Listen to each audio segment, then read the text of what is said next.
Allahu Akbar. Allahu Akbar.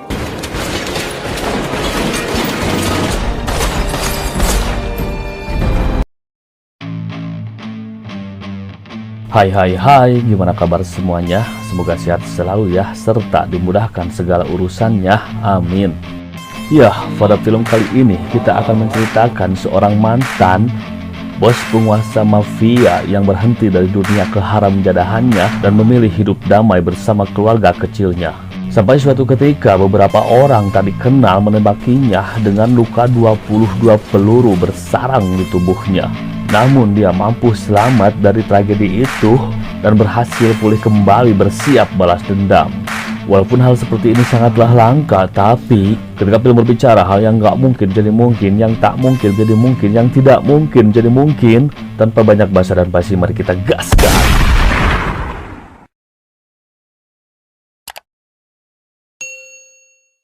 Dengan rasa marah yang teramat parah, hati dipenuhi dengan dendam, Charlie pun akan memulai aksinya. Anak buah Tony pun mulai berpesta merayakan sebuah kemenangannya, dirasa merekalah mafia terkuat tak dapat terkalahkan. Tanpa mereka sadari, tiba-tiba Charlie datang di tengah pesta yang berlangsung itu.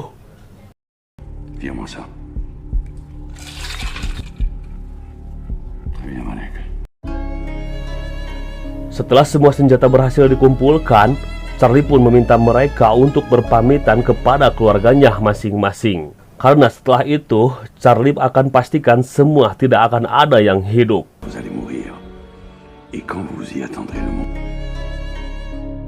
Setelah perkataan itu, Charlie pun melepaskan tembakannya tepat di kepala Sebastian. Ya, Sebastian adalah orang yang pertama kali menembaki Charlie, di mana Charlie mengetahui itu dari jam tangan yang dipakainya. Hari-hari pun berlalu, terlihat seorang anak buah Tony sedang berjarah di pemakaman anaknya. Dia pun dikagetkan dengan kemunculan Charlie dengan tiba-tiba tanpa basa dan basi.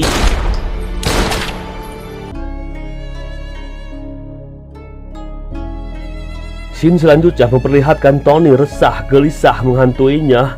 Dia pun memerintahkan semua anak buahnya untuk secepatnya menangkap Charlie.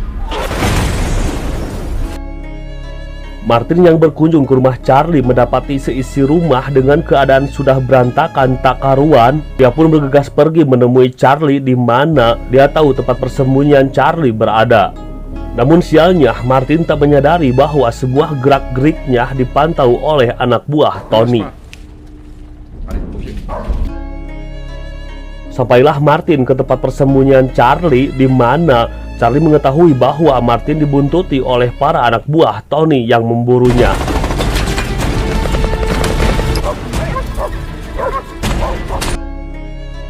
Martin pun bergegas pergi dengan menaiki sebuah perahu, namun semua itu dapat digagalkan oleh anak buah Tony.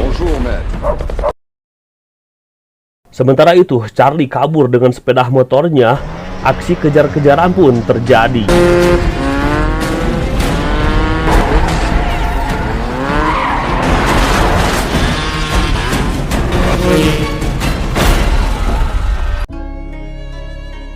Ya, Charlie pun dengan sengaja menabrakkan motornya pada mobil polisi. Alhasil, para anak buah Tony pun gagal menangkapnya. Charlie kembali berurusan dengan detektif Mary. Dalam perbincangannya, Mary mengatakan bahwa saat insiden penembakan Charlie di basement, dia menemukan bekas tembakan di tembok yang dilakukan secara berulang-ulang. Dengan kata lain, dari 5 orang pelaku penembakan, ada 1 orang yang tak berniat membunuh Charlie dengan sengaja menembakkan senjatanya ke arah tembok. Di malam berikutnya, Tony mengadakan sebuah pesta pernikahan anaknya. Charlie menyelinap dan berhasil menangkap salah satu anak buah Tony bernama Frank. Charlie pun memaksa Frank memberikan semua data transaksi barang haram Tony sebelum menghabisinya.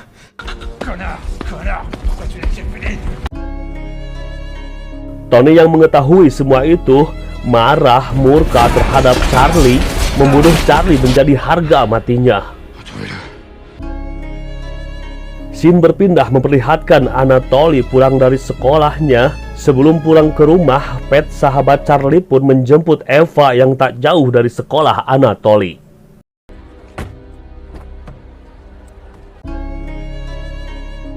Mereka pun bergegas pulang, namun di tengah jalan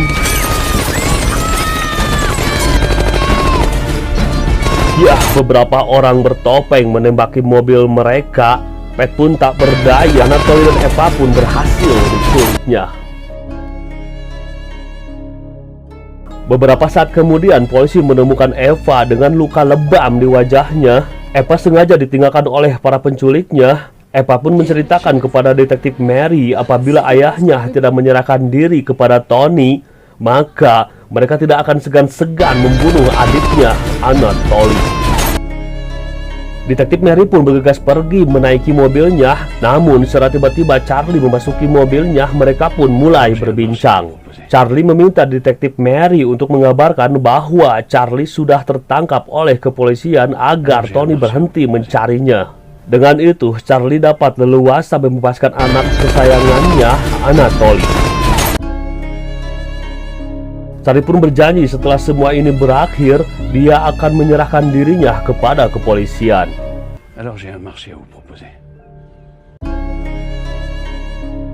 Kabar tertangkapnya Charlie yang sudah di kepolisian sampailah kepada Tony, di mana Tony tak sedikit pun mengendorkan rasa murkanya kepada Charlie. Dia pun menyuruh anak buahnya menghabisi anak kesayangan Charlie, yaitu Anatoly. Anak buah Tony yang bernama Pascal pun bergegas pergi menjalankan apa yang dikatakan Tony. Charlie yang sudah dari subuh mengintai mereka bergegas mengikuti kemana Pascal pergi. Tibalah Pascal di suatu rumah, di mana dia langsung memerintahkan salah satu anak buahnya untuk mengeksekusi Anatoly. Salah satu anak buahnya itu pun merasa iba kepada Anatoly, di mana dia tidak biasa menghabisi anak kecil atau bocil. Akhirnya dia pun berbalik menyerang Pascal. Namun sayangnya dia harus tewas ketika mencoba membebaskan Anatoly. Sementara di luar rumah terlihat Charlie berusaha melewati pagar kawat berduri, terus berjuang tanpa memikirkan rasa sakit di tubuhnya. Pascal yang membawa Anatoly untuk dihabisi di tempat lain dikagetkan dengan kedatangan Charlie.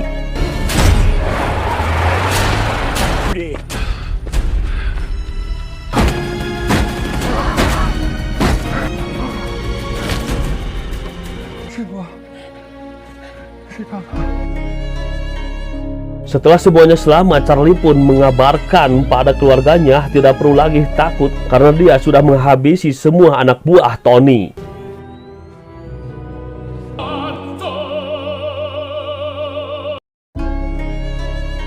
Keesokan harinya, terlihat Tony dengan pikiran kosongnya merenung seakan masih tidak percaya dengan semua apa yang sudah terjadi. Sampai tak dia sadari, Charlie muncul dengan pistol di tangannya.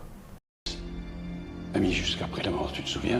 La morale, pas très originale. La morale, c'est jamais très original. Charlie yang masih menyayangi Tony sebagai sahabat hidup matinya, mengingat semua janji di masa mudanya, Charlie pun memaafkan semua apa yang telah dilakukan Tony terhadapnya. Namun sepertinya iblis sudah merasuki Tony. Dia pun memanfaatkan momen di mana Charlie terlihat kendor. Kesempatan itu pun digunakan Tony untuk menyerang Charlie.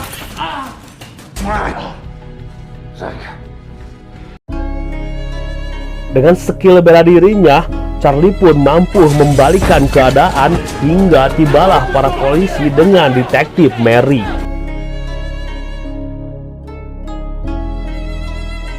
Tanpa banyak lama, kepolisian pun menangkap Tony dengan tuduhan sebagai tersangka kasus perdagangan barang haram, di mana Mary sudah memiliki bukti data transaksi Tony yang didapatkan dari Charlie. Di kantor polisi, Charlie pun diinterogasi, namun tidak sedikit pun bukti yang mengarah kepada Charlie, maka Charlie pun dibebaskan.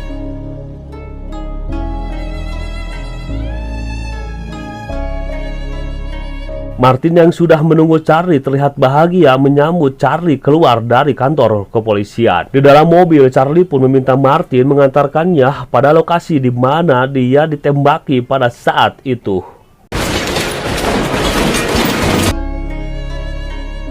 Sesampainya di tempat itu, Charlie pun menodongkan pistolnya pada Martin, di mana Charlie pun mengetahui keterlibatan Martin dalam insiden penembakan itu. Dengan rasa ketakutan yang teramat sangat, Martin pun bersumpah pada Charlie bahwa dia sama sekali tidak berniat menghabisi Charlie. Disinilah terungkap bekas tembakan pada tembok adalah tembakan dari senapan Martin, di mana untuk mengelabui anak buah Tony agar terlihat dia memang benar-benar menembaki Charlie. Martin pun bercerita pada saat itu, Tony mengajaknya untuk menghabisi seseorang, di mana dia tidak mengetahui bahwa orang yang akan Tony habisi itu adalah Charlie. Martin pun memohon ampun dan meminta maaf kepada Charlie. Mendengar sebuah penjelasan Martin, Charlie pun membalas semuanya dengan pelukan. Dan akhirnya film pun berakhir dengan liburan di pantai. Charlie pun bisa hidup tenang menghabiskan masa tuanya dengan orang-orang tersayang di sekelilingnya. Ya, alur film yang sangat melebar.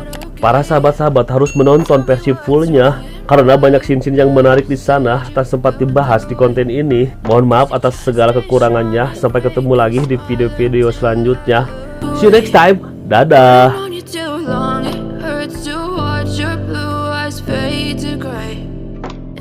Fade away, as you fade away.